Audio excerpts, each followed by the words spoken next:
Tem muita gente que me puxa a orelha aqui nos comentários, e com razão.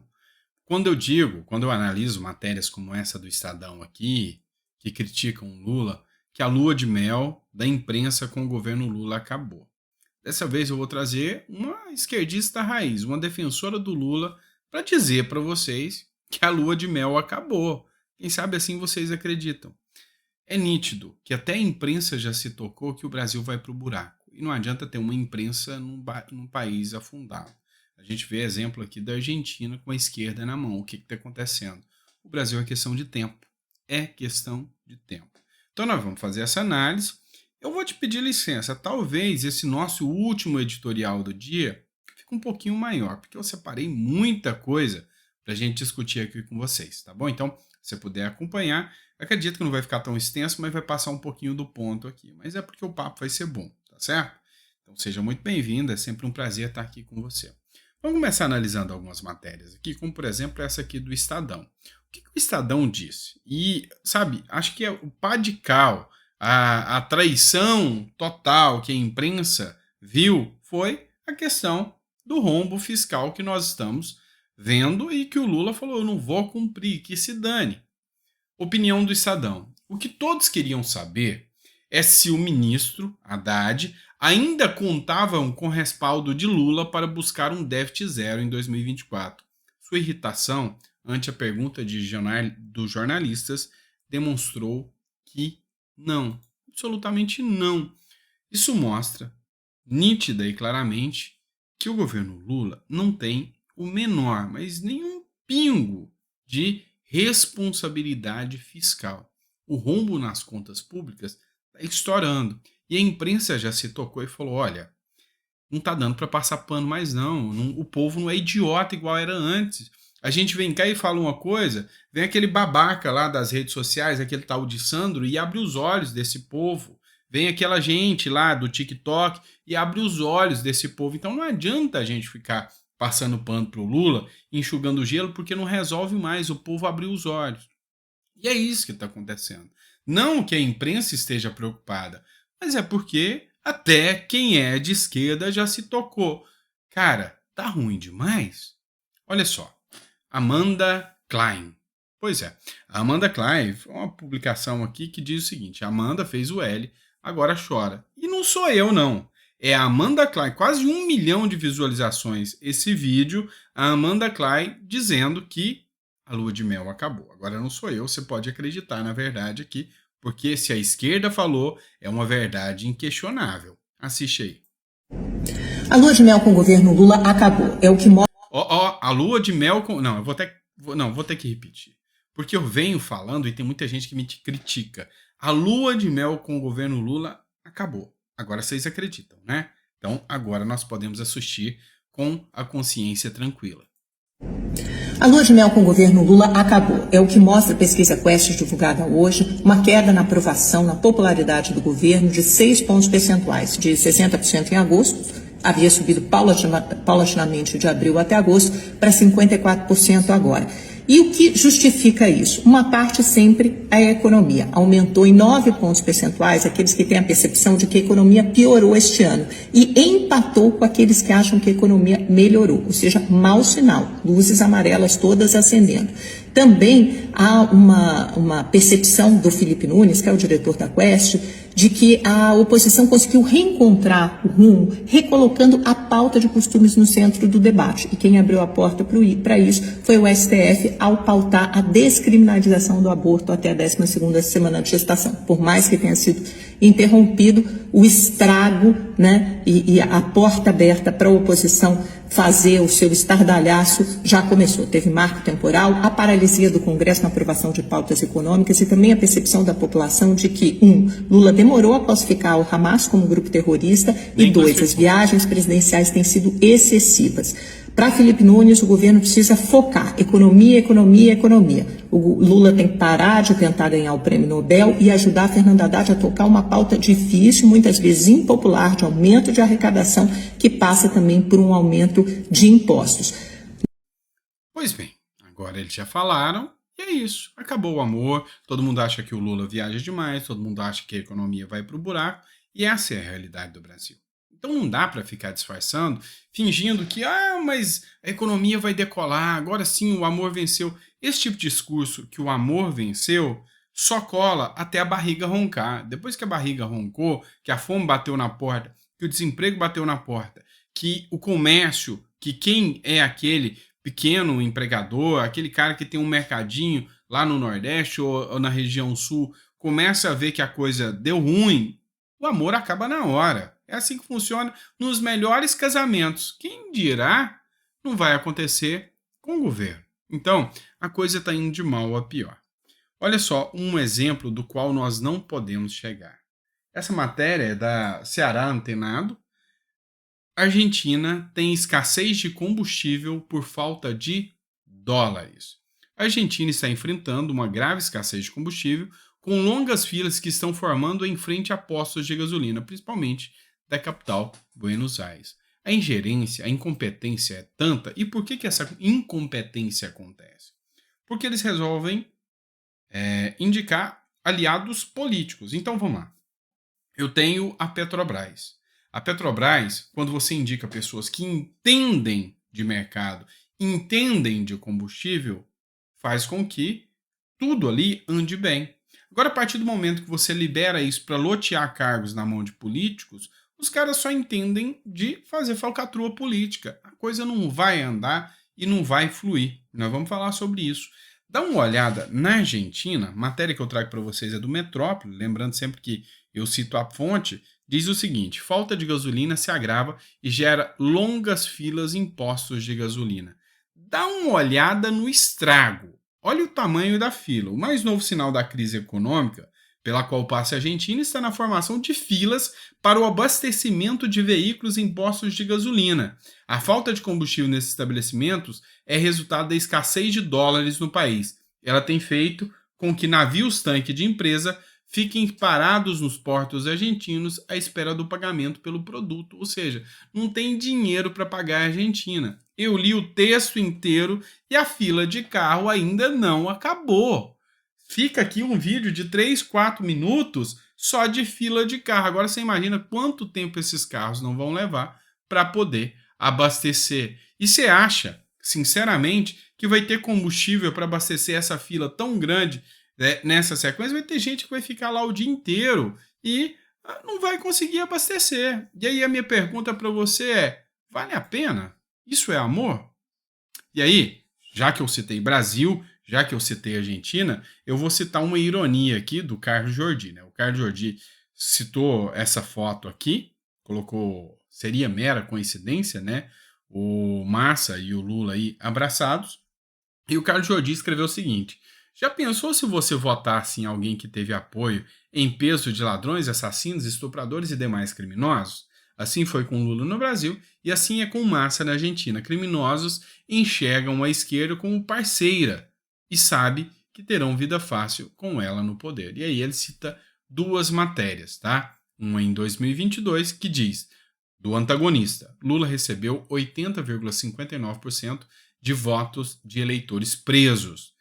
Matéria da revista Cruzoé, Massa teve mais de 70% dos votos em presídios. Tá, vamos deixar um ponto aqui esclarecido aqui para não vincular fake news e falar que isso é fake news. Os votos desses presos são pessoas que estão com prisão provisória, porque depois que a pessoa é condenada em definitivo, ela perde os direitos políticos. Aí ela não sai mais para votar. O preso não tem a saidinha para voto. Não sei como, mas por enquanto ainda não tem. Então é aquele preso provisório. Esse não teve o direito político perdido e ele pode exercer o seu direito de voto. Então, deixando claro, entre os presos provisórios que estão na cadeia, sem a definição ainda do caso, né, sem a sentença transitada em julgado, nesse caso, a maioria está aí, 80% com o Lula e 70% com o Massa. Por que será, né? Vinícius Carrion, ele fez uma publicação aqui, citando a Folha de São Paulo, que disse o seguinte: a Justiça do Trabalho manda a GM reintegrar mais de 800 demitidos em São José do Campo. Ou seja, é a interferência nua e crua, escancarada da Justiça sobre, a iniciativa privada. E isso vai dar ruim, sempre. Daqui a pouco, a GM abandona o Brasil. A montadora alegou que a medida foi tomada por causa da queda nas vendas nas exportações. Obviamente, é a consequência do Brasil ter feito L. Se a conta não fecha e a justiça não permite a demissão, qual é a saída? É óbvio. Vamos lá. Imagina você. Você tem um mercadinho, tá? Que vende abóbora. E nesse mercadinho, você não consegue fazer as entregas, sair para fazer as entregas e atender no caixa e fazer a limpeza. Então você tem 2 funcionários. E aí, você está num momento difícil da sua história, tá? Um momento bem difícil. E aí, o dinheiro que você está ganhando é o suficiente, mas é o mínimo para você manter você lá trabalhando e mais um empregado. Aí você vai ter que mandar a faxineira embora e, sei lá, ou reduzir a limpeza, ou pedir pro balconista te ajudar a limpar, você vai ter que se adequar. Só que aí vem a justiça e fala, não, não dá. Não tem jeito não. Você vai ter que operar em prejuízo. Você vai ter que continuar aí com a faxineira, mesmo que isso não sobre lucro nenhum para você. Você vai começar a ter dívida. Por quê? Porque você não tem dinheiro nem para pagar a faxineira. Você vai ter que pegar emprestado para pagar a faxineira. O que vai acontecer com o seu comércio? Fechar. Pois é. Esperamos que a GM não vá embora do Brasil. Falando em economia, o Felipe Dávila fez uma citação interessante, né? 1 ano do resultado das urnas do segundo turno e muitas oportunidades perdidas para o Brasil. O que o Felipe Dávila cita aqui? 1 ano de oportunidades perdidas desde a vitória de Lula, o Brasil perdeu muitas chances. Deixou escapar a chance de unificar uma nação dividida, continuando a fomentar conflitos com Bolsonaro. Fala de Bolsonaro o tempo todo. O tempo todo tá com Bolsonaro na boca. É uma paixão enrustida sem tamanho. E aí, em vez de tentar unificar o país, fala, olha, eu vou analisar o país agora para ele dar certo. Então eu vou parar com essa briga entre esquerdista e bolsonarista e vou colocar projetos bons, vamos fazer andar. Não, o cara vai lá e fala, essa gente tem que ser aniquilada. Pois é, a chance está muito pior. Ou seja, começou a perseguir descaradamente, que é muito pior. Perdeu a chance de alavancar a pauta ambiental para transformar o Brasil em uma potência global, trazendo impactos econômicos significativos com a geração de emprego e renda. Entenda o seguinte, a Amazônia vai de mal a pior, o Cerrado está de mal a pior, a situação não está indo nada bem. Só que vocês têm que ter em mente uma coisa, essa turma que está calada, que está lá fora, que está em silêncio, caladinha, embora eles estejam calados, passando o pano, eles estão vendo o quanto a agenda ambiental no Brasil tá uma porcaria. E mais cedo ou mais tarde, a bomba estoura. Então, perdeu a chance. A Marina Silva, que dizia que era a grande defensora, está mais preocupada nos direitos e nos benefícios das ONGs do que efetivamente salvar o nosso Brasil aí, né, a nossa Amazônia. Deixou passar a chance na política externa de fazer o Brasil se tornar um agente relevante. Tudo isso para agradar ditador de esquerda. Cara, tá uma vergonha a política externa do Lula. Eu não me canso de relembrar vocês de uma matéria em que a imprensa quase que entrava em êxtase de dizer, olha, Bolsonaro foi sabotado pelos embaixadores porque eles tinham vergonha do Bolsonaro falar com outros países. Vergonha eu tenho agora de ver o Lula defendendo aí, defendendo ações na Palestina e criticando Israel, dizendo que Israel é insano. Vergonha eu tenho do Lula não classificar o Hamas como terrorista. Vergonha eu tenho do BRICS ter se tornado um grupo de ditaduras. Vergonha eu tenho do nosso presidente passar o dia da democracia lá em Cuba e falar que Cuba é um exemplo para o resto do mundo. Vergonha eu tenho de receber o ditador Nicolás Maduro aqui no Brasil com honras de chefe de Estado e a equipe dele bater numa jornalista e os jornalistas ficarem calados. O Lula fica calado, o ministro dos Direitos Humanos fica calado, o ministro da Justiça fica calado. Isso sim eu tenho vergonha. Outra coisa, perdeu a oportunidade de demonstrar responsabilidade fiscal fundamental para conter o crescimento da dívida, o que se traduz em queda dos investimentos públicos na qualidade dos serviços públicos em prol do interesse do corporativismo estatal. O cara só pensa em agradar os companheiros, só pensa em agradar os aliados. Fazer o que é certo para manter a economia no eixo mesmo, não está rolando e todo mundo está vendo isso. O que mais que tem aqui, pessoal? Vamos lá. Deixou de lado a oportunidade de libertar o Brasil do nacional estatismo, economia, abrindo a economia e seguindo a fórmula de países prósperos, com a integração no mercado global e a desburocratização. Tá? Aí ele cita aqui ainda, o Felipe Dávila, aquele trecho da Janja, lá onde que ela fala que a taxação da Shein não é do povo, é a empresa que vai pagar. E aí, ele citou aqui, ó, lembrou de mais alguma oportunidade perdida? Deixa aí no comentário. Eu acho interessante você deixar no comentário mesmo, porque a gente precisa relembrar as pessoas o que está acontecendo. Vamos lá. Ó, 15 minutos de vídeo, dá pra gente falar mais um pouquinho. Até que, enfim, o milagre aconteceu. Até que, enfim, a imprensa resolveu tratar da falta de água no Nordeste. Até que, enfim. E vem direto da Folha de São Paulo, que antes considerada a Foice de São Paulo, parece que perdeu amor ao Lula agora, né? Emenda favorece o uso político da água e impõe indústria da seca e agrava um drama secular. A adoção das emendas parlamentares como uma das molas propulsoras das políticas de convivência com a seca deve aprofundar o cenário de contrastes no semiárido brasileiro, que incluem as famílias que precisam andar quilômetros para buscar água e as caixas d'água que podem apodrecerem guardadas por prefeituras. A foto está aí. O que rola? Rola o seguinte: a política dos caminhões-pipa voltando, a política das emendas para comprar caminhão-pipa em troca de voto, a política do grande salvador, do coronelismo ali onde ele chega, numa terra arrasada, onde a pessoa tem que andar quilômetros para buscar um pouquinho de água. Eu lembro que esse tipo de matéria, de publicação, a seca no Nordeste, a vida dura, durante os últimos 4 anos não estava sendo assim, não. Isso eu tenho certeza absoluta. Teve a transposição do Rio São Francisco, teve implementação de políticas públicas, essa questão dos caminhões-pipas funcionando como uma verdadeira máfia tinha acabado, a coisa estava fluindo bem. Mas, pois é, aos poucos, a imprensa começa a dar aquelas pinceladas ali do que vem acontecendo. Né? E aqui a matéria da Folha de São Paulo, do uso do Nordeste como um curral eleitoral e o descaso com o próprio povo. Carla Zambelli também fez uma publicação, matéria do jornal Opção, né? Agentes da Polícia Federal marcam manifestação contra descaso do governo. E a palavra certa é descaso. Mais uma onda de insatisfação com o desgoverno Lula. Agentes da PF e todo o Brasil articulam uma mobilização para o próximo dia 8 de novembro para manifestar sua indignação pelo descaso que o desgoverno tem tido com a categoria. Pois é.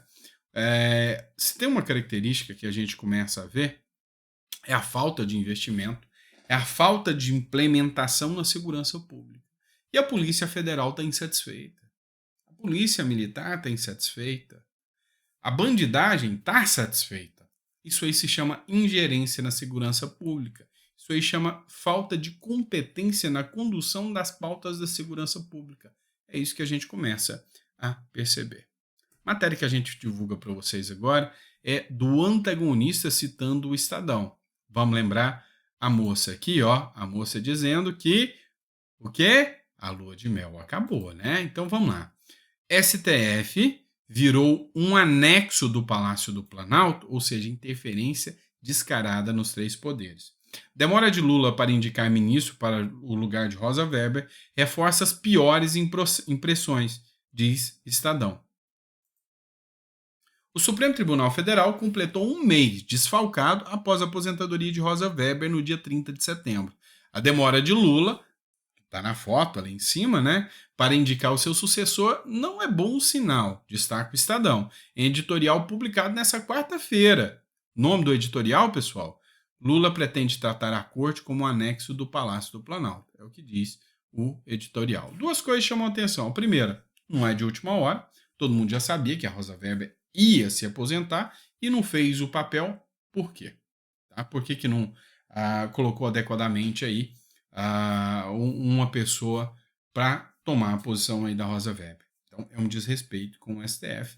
E outra, que o Lula precisa de alguém que vai passar no Senado, não é o melhor momento. Se ele indica o Flávio Dino, não sabe se o Dino vai ser um subordinado do Lula, porque o Dino tem vontades próprias, Então ele não sabe como conter o Dino e como indicar alguém. E o Senado vem barrando aí alguns nomes. E a gente sabe que hoje o STF sim tem um alinhamento ideológico 100% ligado ao governo Lula.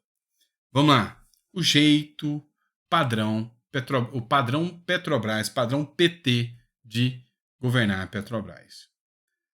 Petrobras nomeia gerente demitido por corrupção como interino para driblar compliance. E aí quem fez essa publicação foi o Rogério Marinho, já falei da atuação desse senador, um senador excepcional, um trabalho muito bem feito. Ele cita essa matéria do antagonista, né? O truque do Jean Paul Prats, que é ex-senador, é senador e agora está ali como presidente da Petrobras, para reintegrar um demitido por corrupção. Ele está falando do Fernando Nery, né, Luiz Fernando Nery, que foi demitido em 2019 por corrupção na Petrobras. Foi mandado embora. E aí o Lula falou que queria ele de novo, de um jeito ou de outro. O que eles fizeram? Contrataram ele como assessor-geral da presidência, ou seja, não tem nada a ver com a atuação direta de um cargo da Petrobras.